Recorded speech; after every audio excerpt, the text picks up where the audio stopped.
Double شاہ وزیر آباد کے ایک غریب گھرانے میں پیدا ہوا۔ اس نے ایریاں رگڑ رگڑ کر بی ایس سی اور بی ایڈ کیا اور پھر نظام آباد کے ایک سرکاری اسکول میں سائنس ٹیچر بھرتی ہو گیا۔ اگرچہ یہ غریب گھرانے میں پیدا ہوا تھا مگر اس کے خواب بہت بڑے تھے، یہ کچھ بہت بڑا کرنا چاہتا تھا۔ اس نے سن 2004 میں محکمے سے چھٹی لی اور دبئی روانہ ہو گیا، مگر 6 ماہ کے بعد کچھ خاص امپروومنٹ کے بغیر یہ واپس آیا۔ اس نے واپس آ کر لوگوں سے کچھ رقم کا مطالبہ کیا مگر کسی نے اس کو رقم نہ دی۔ پھر اس نے لوگوں سے کہا کہ وہ اسے رقم دیں، یہ 15 دن میں رقم ڈبل کر دے گا، مگر کسی کو اس پر اعتبار نہ تھا۔ بالآخر ایک دن محمد جاوید، جو وزیر آباد میں جاوید ماربل کے نام سے اپنا کاروبار کرتا تھا، وہ اس کا پہلا گاہک بنا۔ اس نے تھوڑی بہت رقم اس کو دی اور پھر ڈبل شاہ نے ایگزیکٹ 15 دن کے بعد اس کو رقم ڈبل واپس کر دی۔ اس کا اعتماد بنا، اس نے محلے میں لوگوں کو بتایا تو پھر محلے کے اگلے 2 افراد اس کا دوسرا گاہک بنے۔ یہ 2 افراد بھی 15 دن کے بعد ڈبل رقم لے کر واپس چلے گئے اور انہوں نے دوسرے لوگوں کو بتایا۔ وہ 2 گاہک مزید 15 گاہک لے کر آئے اور اگلے 15 گاہک مزید 150 گاہک لے کر آئے۔ اس کا نیٹ ورک پھیلنا شروع ہوا اور اس کی مارکیٹنگ بڑھتی گئی۔ ابتدائی طور پر اس کی جو مارکیٹنگ کا ایریا تھا وہ نظام آباد تھا، لیکن بہت جلد یہ پورے وزیر آباد میں پھیل گیا اور اس کی نیٹ ورکنگ بڑھتی گئی۔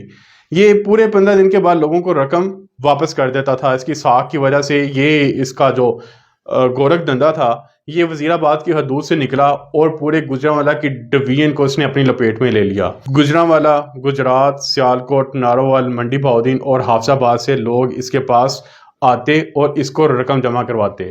اس کے پاس لوگوں کی لائن لگ گئی تو اس نے اپنے کاروبار میں اپنے دوستوں اور رشتہ داروں کو بھی شامل کر لیا۔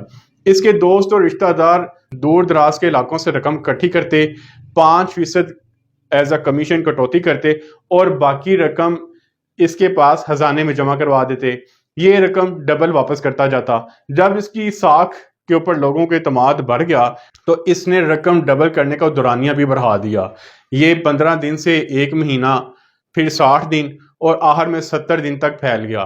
اس کے پاس گاہکوں کی اتنی لمبی لائن لگتی تھی کہ اسے رقم گننے کے لیے مشینوں کی بجائے ترازو کا استعمال کرنا پڑا۔ یہ ترازو کے اندر رقم اور نوٹوں کی دتھیاں رکھتا اور پھر اندازن نوٹ کر کے ان کے کھاتے میں رقم جمع کر دیتا۔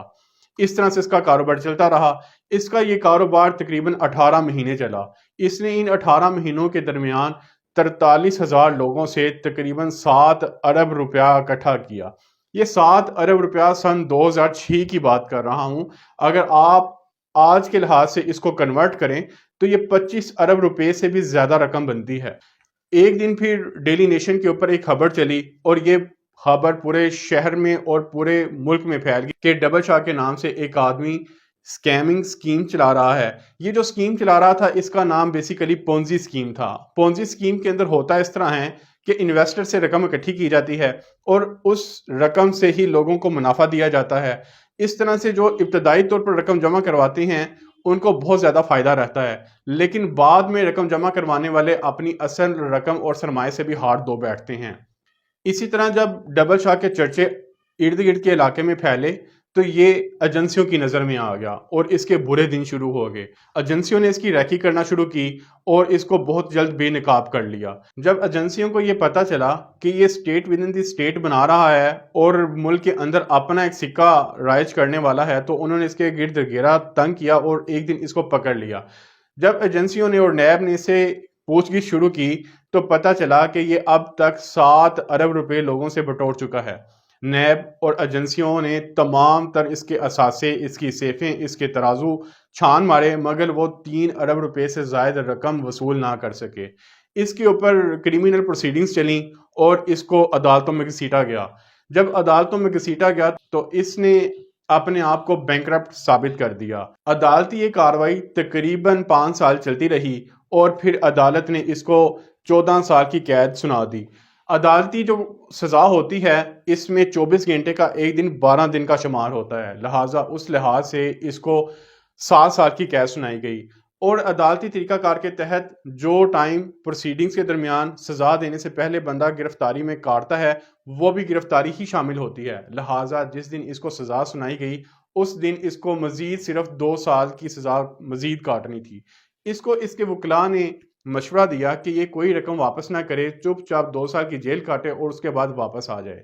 اس کے ساتھ ساتھ جو جیلی قیدی ہوتے ہیں ان کو اچھے کنڈکٹ، ہون دینے اور شبرات کے اوپر نفلی عبادت کرنے اور اچھے کنڈکٹ کی بیسس پر مزید رعایت ہو جاتی ہے۔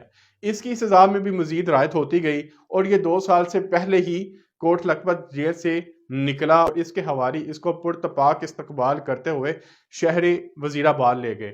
وہاں پر اس کے اوپر منو پتیاں پھینکی گئیں اور اس کو مسیحا بتایا گیا۔ ڈبل شاہ نے اس کے بعد اپنا بوریا بستر لپیٹا اور یہ وزیر آباد سے لاہور کی طرف موو ہو گیا اور وہاں جا کے یہ ایک زبردست اور پرعیاش زندگی گزارنے لگا۔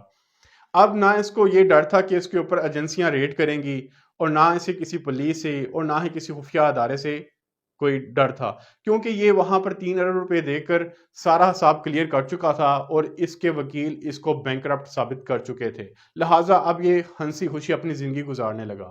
مگر اس کے بعد خدا نے اپنی گرفت ٹائٹ کی اور سن 2015 میں اس کی طبیعت یکدم ناساز ہو گئی۔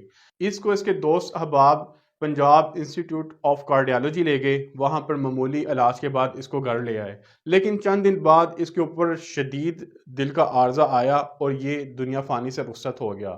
اس وقت تک یہ 4 ارب روپے جو آج کے حساب سے تقریباً 12 ارب روپے سے بھی زائد بنتے ہیں، یہ اس کے پاس تھے۔ یہ خزانہ ڈبل شاہ کے لیے کسی قارون کے خزانے سے کم نہیں تھا۔ اس کی کئی نسلیں یہ خزانہ کھا سکتی تھیں، مگر اس نے تمام بے نامی جائیداد کے اکاؤنٹس میں رکھے۔ اس کی وفات کے بعد اس کی تمام رکعت مٹی ہو گئی اور یہ قارون کے خزانے کی طرح زمین میں ہی دب گئی۔ اس کا کوئی والی وارث نہیں تھا اور نہ ہی کوئی والی وارث اس کی اس رقم کو کلیم کر سکتا تھا، لہٰذا یہ خالی ہاتھ اس دنیا سے گیا۔